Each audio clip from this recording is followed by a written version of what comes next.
So students, in the last class we were discussing about the definite integral, what is it called and some of its properties and their application. So last class we have discussed how we can easily evaluate the definite integral. We have also discussed some of 2 or 3 problems from the application of the property 6, that is 0 to a fx dx equals to 0 to a f of a minus x dx. So today, as I have told in the last class, we will discuss application of property 5, that is a to b fx dx can be written as a to c fx dx plus c to b fx dx, subject to c is a point in between a and b. So let's see how we can use this. It is mostly applied to some of the particularized problems. So the first problem is evaluate the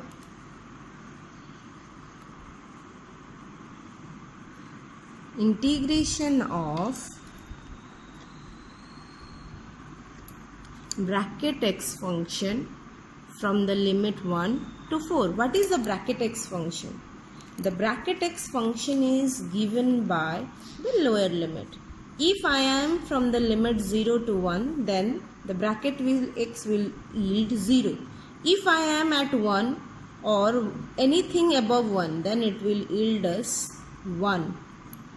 1 हुआ, 1.5 हुआ, 1.9 हुआ, इन सब में bracket x का value 1 आएगा. जैसे ही मैं 2 से 3 के बीच में जाऊंगी, 2, 2.1, 2.3, 2.9, वहाँ पे मुझे हमेशा 2 मिलेगा. So this is the step function. मतलब जब भी आप 0 से 1 के बीच में हो आपका 0 आएगा, 1 से 2 के बीच में हो आपको 1 आएगा, जब आप 2 से 3 के बीच में हो आपको 2 वैल्यू मिलेगा. ऐसा ही है. तो ये हर पॉइंट से एक पॉइंट में चेंज होने से आपका वैल्यू चेंज होता है. तो हम लोग इसमें क्या करेंगे, 1 से 4 के बीच में कितने होल नंबर है, तो 1 से 4 के बीच में 1 से 2 है, फिर 2 से 3 है, 3 से 4 में जाता है. तो मैं यहाँ पे इसको 3 बार में ब्रेक करूँगी. सो 1 to 2, 2 to 3, 3 to 4. तो मैंने क्या कहा, जब ये 1 से 2 में होगा तो क्या वैल्यू देगा, 1. सो मैंने यहाँ पे 1 डाल दिया. 2 से 3 में 2 डालेगा, 3 से 4 में 3 आएगा. सो वही वैल्यू डाल दी, लोअर लिमिट डाल दी, ब्रेक की लोअर लिमिट डाल दी.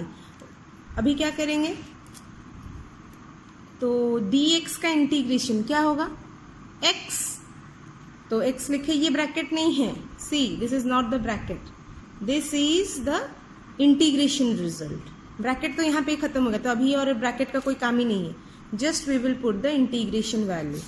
सो dx integration is x from 1 to 2. तो इसका वैल्यू क्या होगा, 2 minus 1.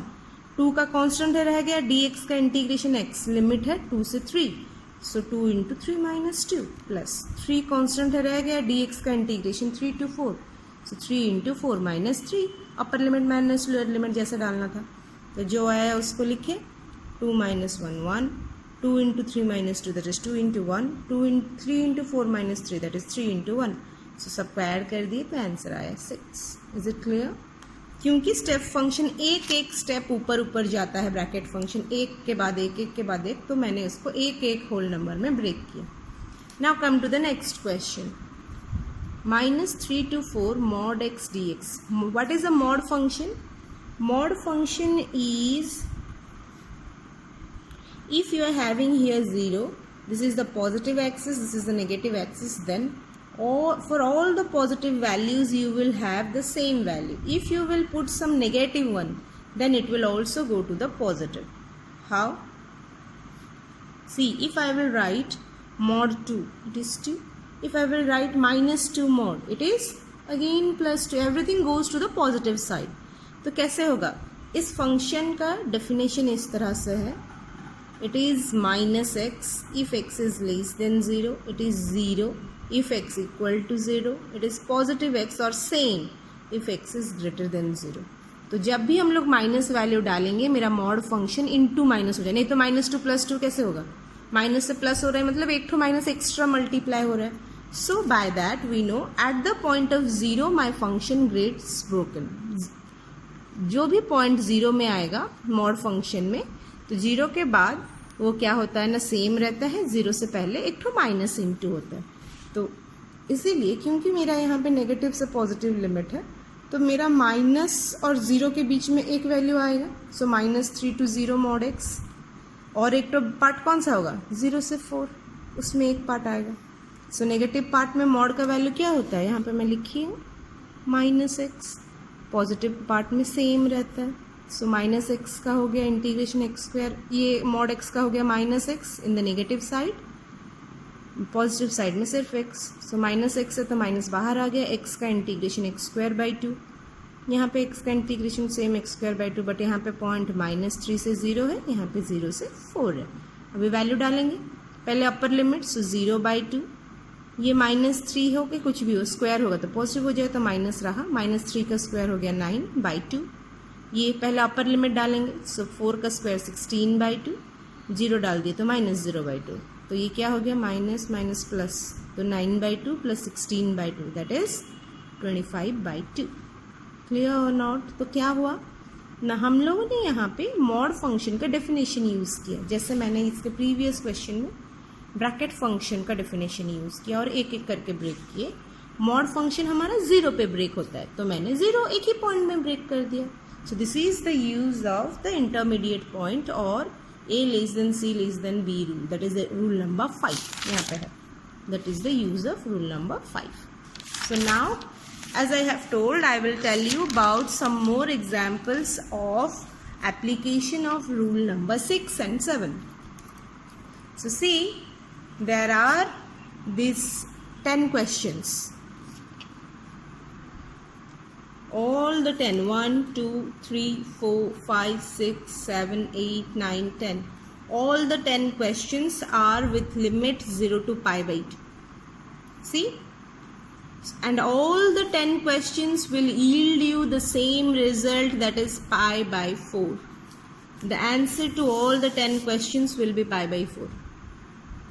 People say there are 10 questions, how we will solve? See, all the 10 questions will yield you the result pi/4. So just if you have solved one question correctly and understood, you can solve rest all the questions. So let's see how it happens. I'm taking firstly the example 1, that is from 0 to pi/2 sin x by sin x plus cos x dx. So what it will be? So firstly, as I told, we will assume it as I. So let I is 0 to pi/2 sin x by sin x plus cos x dx. अभी pi/2 minus x डाल देंगे x में, जितना तो x था। So sine 90 minus theta is cos theta, so cos x by cos x plus sign x। ये भी आई, ये भी आई, इसमें साइन x था, इसमें cos x है, दोनों का ऐड करो, क्या आएगा 0 to pi/2 sine x by sine x plus cos x by sine x plus cos x। क्योंकि उनका लिमिट सेम है, x से इंटीग्रेट हो रहा है, तो दोनों को एक साथ कंबाइन कर सकते हैं, तो कर दिए।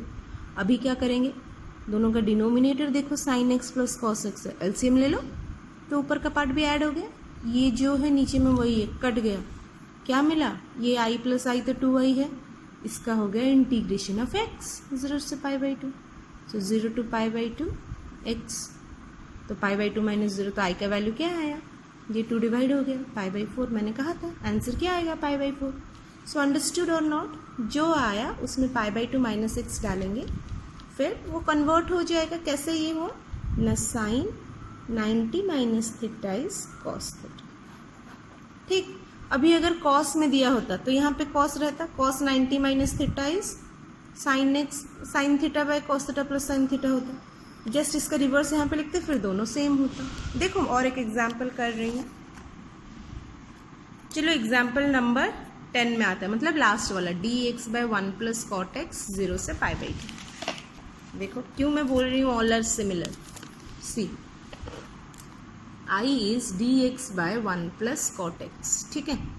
अभी इसमें हम लोग कॉट को साइन कॉस में कन्वर्ट कर सकते हैं, क्या आएगा cos x by sine x डाल दी, एलसीएम ले लिए, sine x plus cos x by sine x dx, सो क्या आ गया sine x by sine x plus cos x dx। ये तो पहले से आई लिए थे, तो ये वाला पार्ट भी आई है, नहीं अभी इन दोनों का ऐड नहीं करेंगे, दोनों डिफरेंट है ना, अभी इसके ऊपर काम करेंगे, तो ये क्या हो जाएगा, x की जगह पे pi/2 माइनस x डालेंगे, क्योंकि ये मेरा कौन सा क्वेश्चन है, क्वेश्चन नंबर 1, तो क्या होगा सेम चीज़, pi/2 माइनस x डालेंगे दोनों में, फिर क्या हो गया, ये cos हो गया तो cos x plus sign x बन गया, फिर दोनों का ऐड करेंगे, एलसीएम लेंगे, कट जाएगा, फिर पाई बाई 2 माइनस 0 होगा, पाई बाई 4 हो जाएगा, 2i क्योंकि हुआ था, pi by 4. The same thing is happening here also.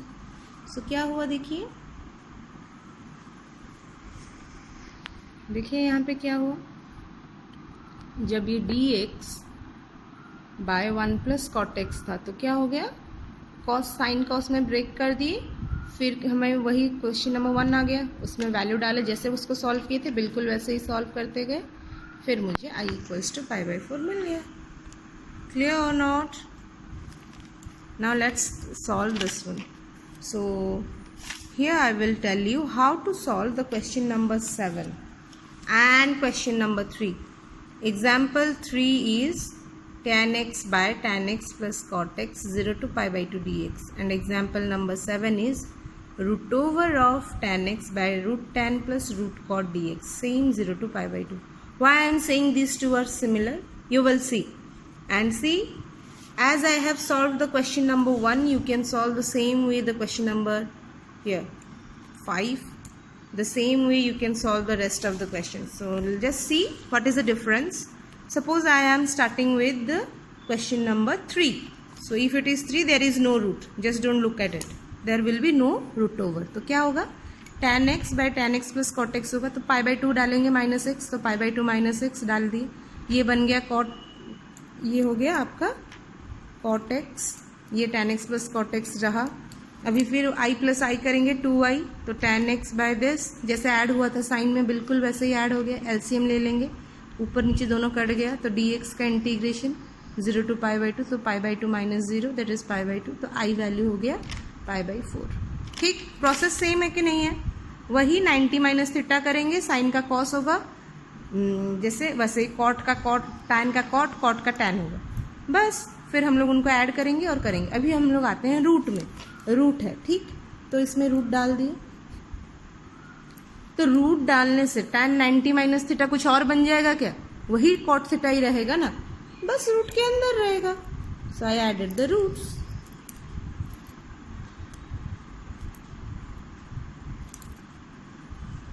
Rest of the process is same and the answer is also same. So with this we finish up our definite integral part. The only left out portion is the application of integration that we will discuss in the last class.